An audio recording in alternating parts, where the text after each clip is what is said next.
அதே நேரத்தில் பார்த்தீங்கன்னா சனி தன் பார்வை பெறும் ஸ்தானங்களுக்கு நற்பலன்களையே தருவாருங்க. கவலையே பட வேண்டாம்.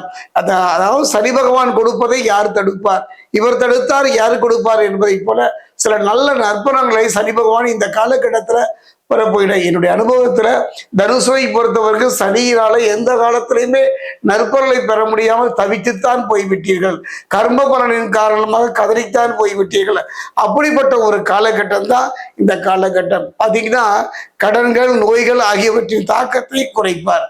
அதே நேரத்தில் பார்த்தீங்கன்னா கடன் சுமைகளினால சில வெளிநாடுகளுக்கோ வெளியிடங்களுக்கோ தலைமறைவு வாழ்க்கை வாழ்வார்கள்.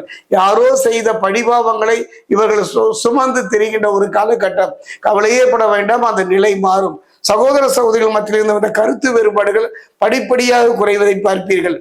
குறிப்பா பார்த்தீங்கன்னா செவ்வாய்ங்க தன்னுடைய 7ஆம் பார்வையின் மூலமாக, அதாவது தலைக்கு வந்தது தலைமையோடு போச்சு என்பதை போல, அதாவது அந்த பிரச்சனைகளை அத்தனையுமே பனி போல் கரைகின்ற ஒரு சூழ்நிலையை செவ்வாய் தருவார். அரசு துறையில ஆதாயம் பெற முடியாத ஒரு காலகட்டத்துல அரசு துறையினால நல்ல ஆதாயம் பெறக்கூடிய, அரசு துறையினால நல்ல வேலைகள் கிடைப்பதற்கான சந்தர்ப்பங்களை அமைத்து தருவார்.